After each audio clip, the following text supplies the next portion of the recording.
Assalamualaikum warahmatullahi wabarakatuh. Nama saya Ananto Danu Prasetyo, NPM 19070510034. Di sini saya akan menjelaskan tugas akhir untuk UAS Pengantar Akuntansi. Ini adalah transaksi tugas akhir saya dan rekan saya Muhammad Kadafi. Tertera di sini transaksinya.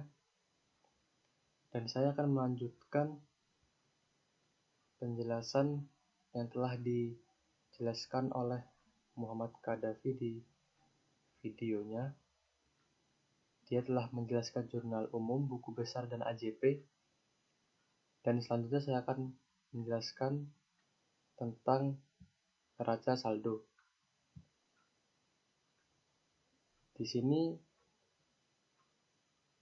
pengertian dari neraca saldo merupakan suatu daftar yang berisi seluruh jenis nama akun beserta saldo total dari setiap akun, yang disusun secara sistematis sesuai dengan kode akun, yang bersumber dari buku besar perusahaan pada periode tertentu.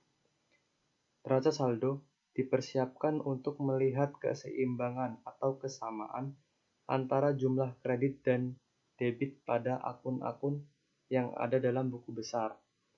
Nah, itu adalah pengertian dari neraca saldo. Dan langsung saja, di sini ada akun kas. Mengapa di sini akun kas berjumlah 45.850? Seperti pada pengertian tadi, neraca saldo ini bersumber dari buku besar. Mari kita lihat buku besar. Nah, di sini ada kas.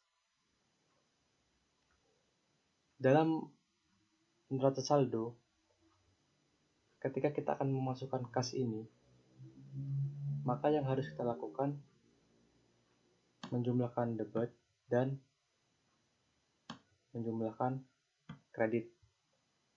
Setelah itu, debit dikurangi dengan kredit. Nah, untuk kita masukkan ke debit sini, debit kas neraca saldo. Berbeda dengan yang lain, karena yang lain kalau dia contoh modal, kredit saja, tidak ada debit. Nah, kas ini berbeda. Maka setelah kita jumlahkan kredit dan debit, kredit ini dan debit di kas, maka akan kita dapatkan hasilnya 45.850. Begitu juga dengan piutang pendapatan. Mari kita lihat di buku besar piutang pendapatan. Nah, di sini piutang pendapatan ini hanya di debit berjumlah 100.000.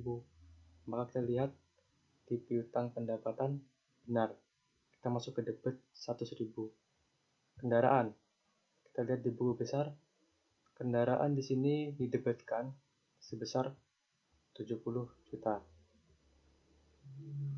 Langsung kita lihat di neraca saldo, benar didebitkan kendaraan tersebut sebesar 70 juta. Begitu juga dengan akun-akun yang lainnya sampai ke bawah, itu sama. Dan total, ini yang paling penting sesuai dengan pengertian tadi, untuk melihat keseimbangan atau kesamaan debit dan kredit. Dan di sini sudah sama. Untuk memasukkan debit dan kredit itu adalah sesuai dengan urutan. Jadi sini mana-mana saja yang akan masuk ke debit dan kredit itu sudah ada urutannya.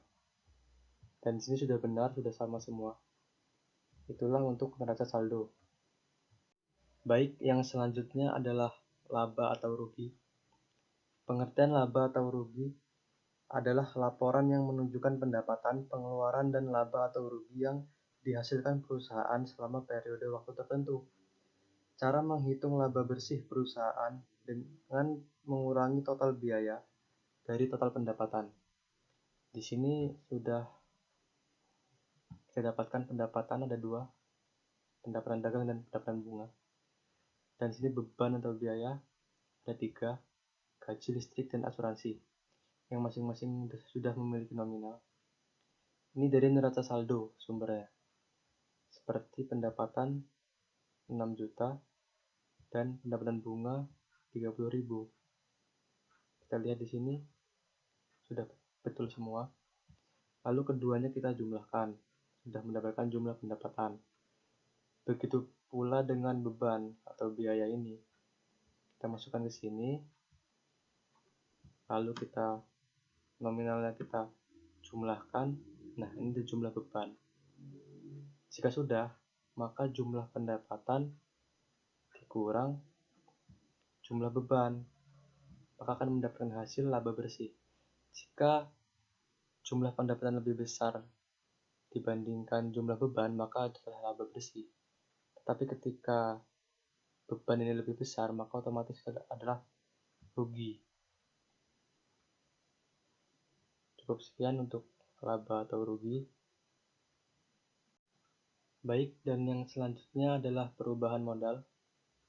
Di sini pengertian perubahan modal adalah sebagai laporan keuangan yang harus dibuat oleh perusahaan yang menggambarkan peningkatan atau penurunan aktiva bersih atau kekayaan selama periode yang bersangkutan berdasarkan prinsip pengukuran tertentu yang dianut.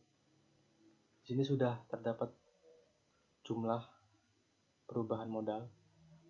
Di sini sudah ada modal awal yang kita dapatkan dari sini. Karena sini menyetorkan uangnya sebesar 150 juta ini untuk modal awal. Ini adalah modal awal 150 juta. Dan yang selanjutnya di sini adalah laba bersih.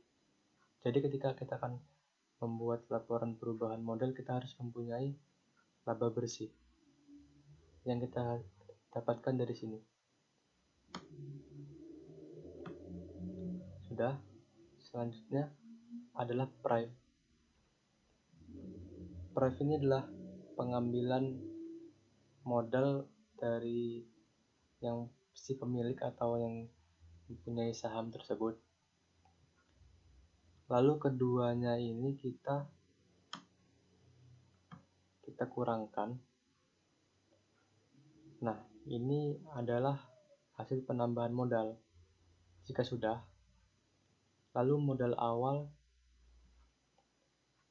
kita tambahkan dengan penambahan modal tadi.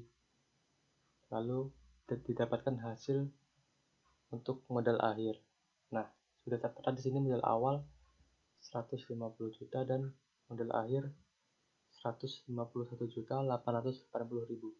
Nah, itu adalah letak perubahan modalnya. Baik, itu saja untuk perubahan modal.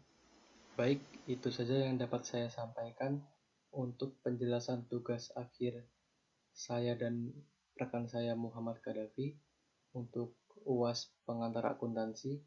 Kurang lebihnya saya mohon maaf. Wabillahi taufiq wal hidayah. Wassalamualaikum warahmatullahi wabarakatuh.